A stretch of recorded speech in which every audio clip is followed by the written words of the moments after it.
बिस्मिल्लाहिर्रहमानिर्रहीम। अस्सलाम वालेकुम नादरीन, आप यूट्यूब चैनल देख रहे हैं। मैं इमरान खान हूँ। सबसे पहले नादरीन, पाकिस्तान के वज़ीर आज़म ने और आर्मी चीफ ने मुलाकात की है मोहम्मद बिन सलमान से।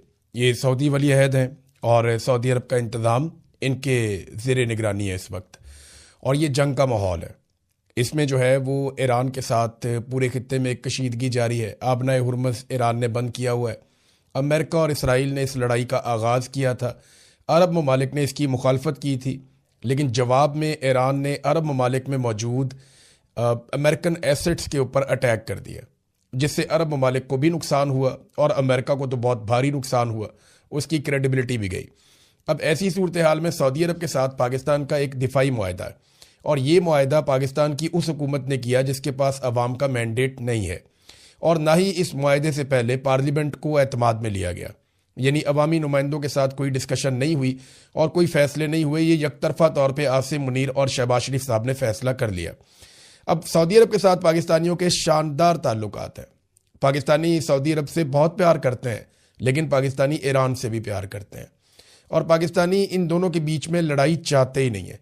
अब जो तासुर बन रहा है, इससे पहले कि मैं आपको वो बताऊं, पहले ये देख लें कि जो खबर चलवाई गई पाकिस्तान के मीडिया पर और जानबूझकर खबर चलवाई गई, वो खबर क्या है। यानी जिस तरीके से इस खबर को पोर्ट्रे किया गया वो ज़्यादा इम्पॉर्टेंट है।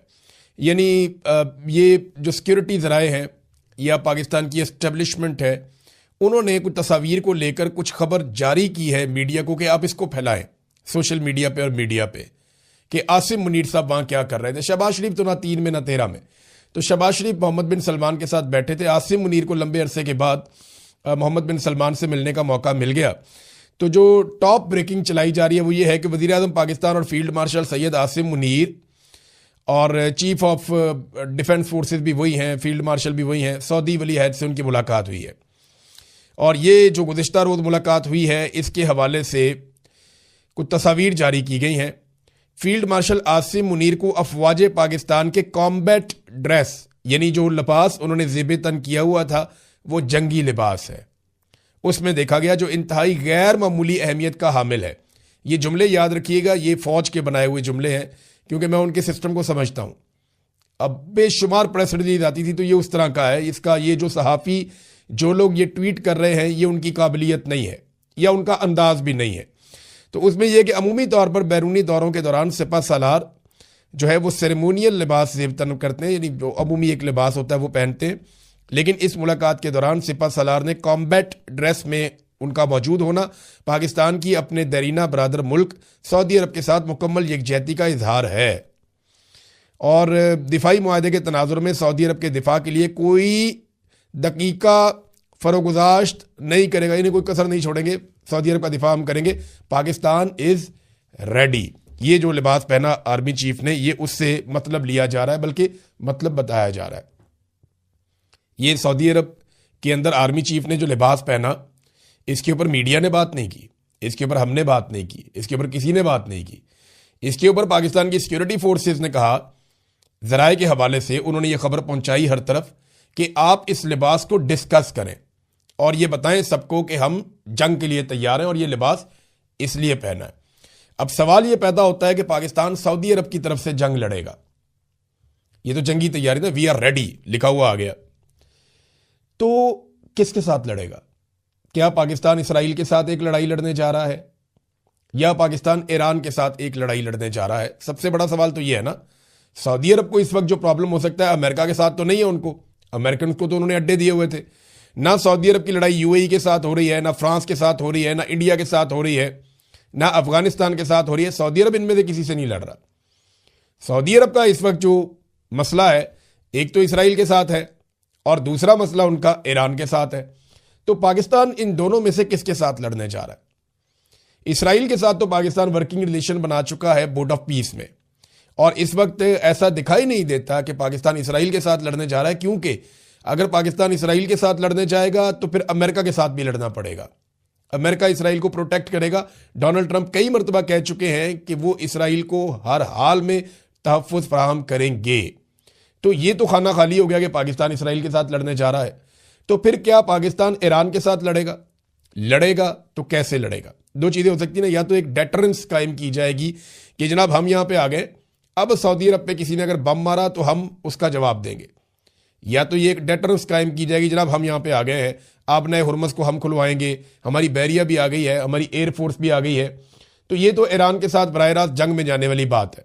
या वो जंग जो अमेरिका दूर से आकर या इसराइल इस खित्ते में बैठकर ईरान से नहीं जीत पाया, उसमें उनको दोनों को सपोर्ट मिल सकती है अगर पाकिस्तान इसमें उतर गया तो। देखिए, अरब ममालिक जंग नहीं चाहते, अरब ममालिक जंग के लिए डिजाइन ही नहीं हुए, उनके डेवलपमेंट के मॉडल्स कुछ और हैं, मैं पहले ही आपको बता चुका हूं। जंग जो है वो इसराइल को और अमेरिका को सूट करती है। ईरान इस वक्त जंगबंदी करना नहीं चाह रहा क्योंकि इसराइल और अमेरिका को वो पूरा पड़ गया। इस रीजन के अंदर उसने उन्हें काफी नुकसान पहुंचाया। कोई 40-45 वेव तो उन्होंने अभी तक मार दी हैं ड्रोन्स की और मिसाइलों की, ये 10-12 दिन के अंदर अंदर। ईरान ने बड़े लीथल किस्म के अटैक किए हैं और अमेरिका ने बड़ी कोशिश की है जंगबंदी की। मिसाल के तौर पे अभी तक 3 बड़े राब्ते अमेरिका की जानिब से करवाए गए हैं ईरान से, और तीनों अमेरिका के करीबी लोग हैं। ओमान से कहा गया कि आप ईरान से बात करें, तो ईरान ने कोई जंगबंदी के लिए जवाब नहीं दिया। फिर फ्रांस का एक चैनल है, उसको इस्तेमाल किया गया, तो वहाँ पे भी ईरान ने सख्त शराइत रखी और ईरान ने जंगबंदी के लिए रजामंदी जाहिर नहीं की। फिर पाकिस्तान के वज़ीर आज़म को बीच में डाला गया, वो इसलिए कि अमेरिका समझता है कि ये हमारे वफादार हैं, हमारे साथ धोखा नहीं करेंगे। और जो पाकिस्तान के वज़ीर आज़म की कॉल है वो पूरी मॉनिटर हुई है, एक एक चीज़। तो उसमें जो है वो शहबाज शरीफ ने बात की जब ईरान से, तो उन्होंने 3 शराइत रख दी। उन्होंने कहा जी नंबर 1 शर्त तो ये कि हमारे हुकूक को तस्लीम किया जाए, नंबर 2 हमें मुआवजा दिया जाए, नंबर 3 हमें गारंटी दी जाए कि आइंदा हमारे पर अटैक नहीं होगा। अब ये है सिचुएशन। क्या पाकिस्तान वाकई सऊदी अरब के साथ मिलकर ईरान पे अटैक कर सकता है, या अरब ममालिक ये लड़ाई लड़ सकते हैं? पाकिस्तान को इसमें फ़ायदा क्या होगा, नुकसान क्या होगा? देखिए, फौरी तौर पे तो फ़ायदा होगा, पाकिस्तान को पैसे मिल जाएंगे, फील्ड मार्शल की अहमियत और बढ़ जाएगी डोनाल्ड ट्रंप की नज़र में। इमरान खान को मजीद जेल में रखने के लिए और पाकिस्तान तहरीक इंसाफ को दबाने के लिए भी उनको पाकिस्तान में काफ़ी सहूलत मिल जाएगी। इंटरनेशनली इनके ऊपर जो उंगलियां उठती हैं वो उठना काफ़ी हद तक बंद हो जाएंगी, थोड़ा पैसा वैसा भी मिल जाएगा, IMF भी रिलीफ दे देगा, ये आर्जी तौर पर इनको चीज़ें मिल जाएंगी। लेकिन ईरान के साथ टकराव के नतीजे में अपनी एक मुकम्मल सरहद हमेशा के लिए हम खतरे में डाल लेंगे। देखें ना, जो अफगान सरहद है वो हमने खतरे में डाल ली है। अभी गुज़िश्ता रोज़ जो रात के वक्त पाकिस्तानी जेट तैयारों ने बमबारी की है अफगानिस्तान में, उसके नतीजे में वहाँ पे एक तेल का बहुत बड़ा स्टोरेज पेट्रोलियम का जो उन्होंने अपनी एयरलाइंस के लिए रखा हुआ था वो तबाह हो गया और काफ़ी नुकसान हुआ अफगानिस्तान के अंदर। वो लगातार पाकिस्तान वहाँ पे अटैक कर रहा है और इन अटैक्स के पीछे अमेरिका की वो सोच है कि हमें बगराम एयरबेस चाहिए। वो पहले कह चुके हैं ये बात। ईरान ने बड़ी तारीफ की है। ईरान के ऑफिशियल्स ने बाकायदा इंटरव्यू देते हुए कहा है कि अफगानिस्तान का ये फैसला कि वो अमेरिका को बगराम एयरबेस नहीं देंगे, ये बड़ा शानदार फैसला, हम इसकी तारीफ करते हैं और इससे जो है हम कदर करते हैं अफगानियों की। देखिए, अगर अमेरिका को बगराम एयरबेस भी मिल जाती तो फिर चारों तरफ से अमेरिका इस काबिल हो जाता कि ईरान के ऊपर अटैक करता, लेकिन बगराम एयरबेस अमेरिका को नहीं मिली। और पाकिस्तान में एयरबेस देना मौजूदा रजीम के लिए भी इसलिए मुश्किल है कि इमरान खान साहब एक पैटर्न सेट करके चले गए। इमरान खान साहब ने इतनी मुश्किल डाल दी है, उनका एक लफ्ज़ एब्सोल्युटली नॉट वो इतना भारी है कि ये सारी हुकूमत मिलकर उसका बोझ नहीं उठा पा रही, वरना ये बड़े आराम से उनको अड्डे देते थे अमेरिकन को कि यहां से भी मारे आप ईरान को। बहरहाल, अब सऊदी अरब से पाकिस्तानी बहुत प्यार करते हैं, लेकिन पाकिस्तानी ईरान से भी प्यार करते हैं। अगर पाकिस्तान ईरान के साथ किसी लड़ाई में उतरता है तो ये डिजास्टर होगा, ये बहुत बड़ी गलती होगी, बहुत बड़ी मिसकैलकुलेशन होगी पाकिस्तान की मिलिट्री की कि वो ईरान के साथ एक जंग लड़ेंगे, चाहे वो सऊदी अरब के लिए ही लड़े। देखिए, सऊदी अरब में ईरान कोई मक्का मुकरमा पे या मदीना मुनव्वरा पे अटैक नहीं कर रहा, खुदा न खास्ता। ईरान अमरीकी अड्डों पे या अमरीकी असासों के ऊपर अटैक कर रहा है और वो ये बार बार कहता भी है। और बहुत सारे अटैक मशरिक़ वस्ता में ऐसे हुए हैं या तुर्की की जानिब ऐसे हुए हैं, आज़रबाईजान भी, जिनमें ईरान ने बड़ा कैटेगोरिकली कहा कि ये हमले हमने नहीं किए। जो किए हैं उनको वो मानते हैं, जो नहीं किए वो कहते हैं जी हमने नहीं किए। और ये अरब ममालिक और बाकी लोग भी ये कहते हैं जी ठीक है, हम ये बात तस्लीम करते हैं कि ईरान ने ये हमले नहीं किए। अब लेकिन वो कोई भी ये नहीं बताता कि वो हमले कर कौन रहा है, फॉल्स फ्लैग ऑपरेशन कौन कर रहा है। देखिए, अमेरिका के अंदर बहुत बड़े बड़े तजियाकार हैं, बहुत बड़े जर्नलिस्ट हैं, टकर कार्लसन हैं, कुछ और लोग हैं, वो ये कैटेगोरिकली कहना शुरू हो गए हैं कि कोई बड़ा फॉल्स फ्लैग ऑपरेशन होने वाला है। वो लोग ये कहते हैं कि 9/11 की तर्ज का कोई बहुत बड़ा हादसा होने वाला है, या तो ये गल्फ में हो जाएगा, आबनाए हुरमज में हो जाएगा, या ये अमेरिका के अंदर कहीं हो जाएगा। और ऐसे किसी इंसिडेंट के बाद एक जवाब बनाया जाएगा कि ज्यादा बड़ी फोर्स के साथ ईरान पे अटैक किया जाए और ज्यादा ब्रूटल अटैक किया जाए। देखिए, ईरान का नुकसान बहुत ज्यादा हो रहा है। जो लोग ये समझते हैं कि एक तरफा ईरान मारता चला जा रहा है, ऐसा नहीं है। उन्होंने बड़ा खौफनाक अपना नुकसान बर्दाश्त भी किया है। जो इस वक्त एक रिपोर्ट है रेड क्रिसेंट की, वो मैं आपके सामने रख देता हूं। रेड क्रिसेंट ने बताया कि 20,000 से जायद टारगेट्स को निशाना बनाया गया अमेरिका और इसराइल की जानिब से ईरान में। और जो रिपोर्ट बता रही है वो कह रही है 24,531 सिविलियंस के जो यूनिट्स हैं उनको तबाह किया गया है। और इसके अलावा जनाब सिविलियंस और दूसरे यूनिट्स को तबाह किया गया है। इसमें 19,775 यूनिट रेजिडेंशियल हैं, जो रिहायशी इमारतें हैं 19,775 उन्हें तबाह किया गया। 4,511 बिजनेस यूनिट्स, कारोबारी जो यूनिट्स हैं उनको तबाह किया गया है। उसके अलावा 69 स्कूल तबाह कर दिए गए हैं। 195 टीचर्स और स्टूडेंट जो हैं वो अभी भी जख्मी अस्पतालों में पड़े हुए हैं। रेड क्रिसेंट के 16 जो फैसिलिटीज हैं उनको तबाह किया गया है। 21 रेस्क्यू एंड रिलीफ व्हीकल्स को और 19 एम्बुलेंसों को तबाह किया गया है। ये तबाही रुक नहीं रही है, ईरान में बहुत बड़ी तबाही हो रही है। लेकिन इसके बावजूद ईरान लड़ रहा है और मुकाबला कर रहा है। अभी ये जुमे के दिन ईरान में इतने बड़े इज्तिमात हुए कि सारी दुनिया हैरान हो गई। अमेरिका चाहता था कि ईरानी निकलें ईरान के अंदर मौजूदा रजीम के खिलाफ, लेकिन हुआ क्या कि ईरानी बहुत बड़ी तादाद में निकले। और इतनी बड़ी तादाद में जंग ज़दा मुल्क के अंदर लोगों का निकलना हैरान कुन है। धमाके भी होते हैं और लोग खड़े भी रहते हैं, लोग वहां से भागते भी नहीं हैं। और दूसरी जानिब अगर आप इसराइल के अंदर देखें तो हू का आलम है, कोई दिखाई नहीं देता। दोनों जगह पे बड़ी अजीबोगरीब किस्म की रिपोर्टिंग हो रही है।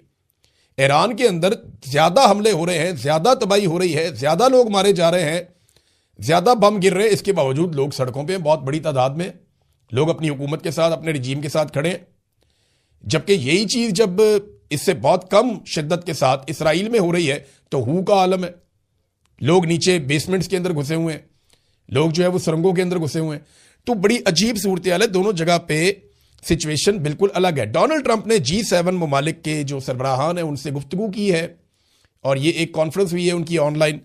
उसमें डोनाल्ड ट्रंप ने कहा कि जल्द ईरान हथियार डाल देगा। लेकिन अरब ममालिक ये जानते हैं कि ट्रंप के अंदाजे गलत हैं, क्योंकि देखें ईरानी हथियार डाल देंगे ये उनके खून में ही नहीं है। हथियार वो नहीं डालेंगे, आपको उन्हें शिकस्त देनी पड़ेगी। आप वहाँ घुस जाएं, चले जाएं, किसी तरह वहाँ पे उतर जाएं, कोई जवाब आप बना लें तो वो एक अलग बात है। अदरवाइज जिस तरह की लड़ाई आप लड़ रहे हैं इसमें आप ऐसे शिकस्त दे नहीं सकते। आप नए हुर्मुज़ को तो खुलवा नहीं पा रहे, वो मुंह चढ़ा रही है अमेरिका का और इसराइल का कि इतनी बड़ी ताकत होने के बावजूद पानी का एक रास्ता है उसको नहीं खोला जा सक रहा। बल्कि ईरानी अब मजाक उड़ाते हैं। ईरानी फौज के अंदर यह भी कहा गया कि जनाब जो जहाज यहां से गुजरना चाहते हैं वो अपने साथ एक एक अमरीकी शिप को लेकर आए, जंगी जहाज अमेरिका का साथ लेकर आए ताकि आपको हम गुजरने दें यहां से। और अमेरिकन ये कहते हैं कि हम यहां पे प्रोटेक्शन देंगे और इसको खुलवाएंगे, तो ईरान तो इसको खोलने नहीं दे रहा। ये हालत बड़ी तशवीशनाक है। तो डोनाल्ड ट्रंप से जब ये बार बार पूछा गया कि जनाब ये लड़ाई खत्म कब होगी, इसका जवाब डोनाल्ड ट्रंप के पास नहीं है। ना वो G7 ममालिक को बता पाए कि जंगबंदी कब होगी, हालात नॉर्मल कब होंगे, ना वो अपने मुल्क में बता पा रहे। बस ये कहते हैं कि जल्दी हो जाएगा। एक और चीज डोनाल्ड ट्रंप के गले पड़ गई है, जो बच्चियों के स्कूल पे अटैक हुआ। ये एक ऐसा इंसिडेंट है जिसको पूरी दुनिया उठा रही है। ये एक ऐसा वाकया है जिसपे सारी दुनिया में गुस्सा है कि अमेरिकन ने एक ऐसे स्कूल के ऊपर मिसाइल मार दिया जहां पे बच्चियां पढ़ रही थी। और इसके बारे में जो इतलात है मैं आपको अगले वीलॉग में बताऊंगा कि एक्चुअली ये मारा कैसे। वहां पे लोग इकट्ठे हो रहे थे और ये बाकायदा सैटेलाइट से देखा जा रहा था, फिर उनको मारा गया सबको। और ये मासूम बच्चे थे सारे जो भाग दौड़ कर रहे थे कि पता नहीं ये क्या हो गया यहाँ पे। और पहले आसपास बम धमाके भी हुए थे। तो ये जानबूझ के कत्ल किया गया है, कुछ ऐसे सोर्सेज भी बता रहे हैं। लेकिन डोनाल्ड ट्रंप